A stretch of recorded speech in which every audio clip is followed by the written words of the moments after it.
Sub-Saharan African countries manufacture and produce relatively little in the form of finished retail goods or those with some value added for world consumption. A majority of exports to the rest of the world are raw materials through mining and farm produce.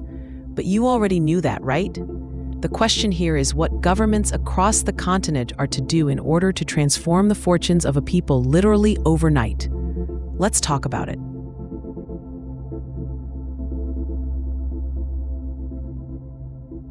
The answer can be either complex or simple depending on your point of view, political stance, trade agreements already locked in with other countries, and so on. However, a good example of the proposed solution can be based on recent developments in Ghana. With the NDC party winning the elections and taking office, they have sought to stabilize the Ghanaian cedi through the country's central bank and with gold reserves. Of course, there are other monetary policies helping to shore up the currency at the current exchange rate of $1 to roughly 10 cedis.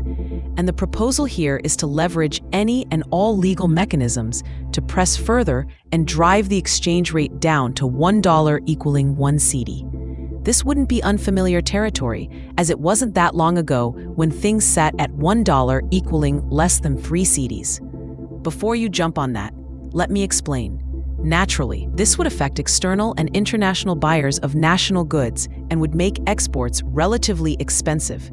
It would hit the expatriate community and those in the diaspora earning foreign currency. But this is why the policy would be temporary in nature and hold for no more than 6 months. In that time, the average person holding down a comfortable job in Sub-Saharan Africa would have a massive boost in their external and international buying power. The incentive being for those in this group to take advantage and acquire all necessary property, tools, equipment, materials, goods, and services from outside Africa to facilitate business, industry, and startups.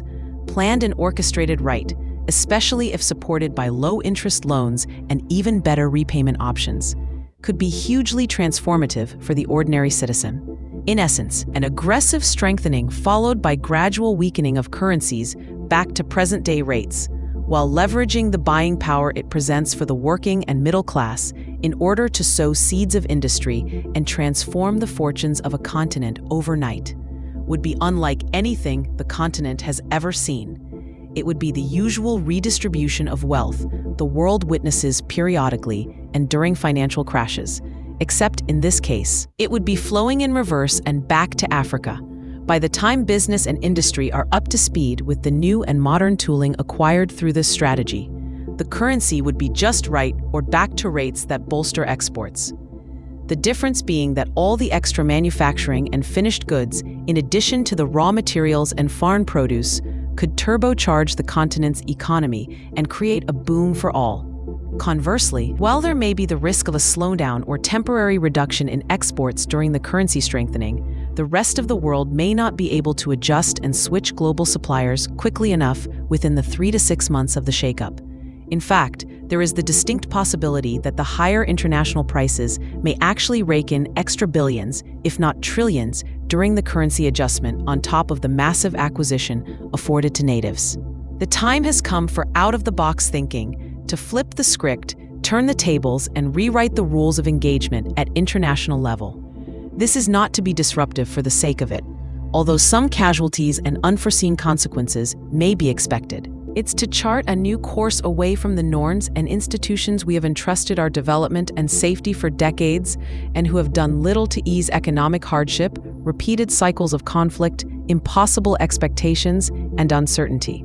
Global issues and retaliation. The strategy could be seen as currency manipulation by world organizations like the World Trade Organization and International Monetary Fund, and other such institutions with regards to what impact they have had on Africa over the years, bad governance notwithstanding.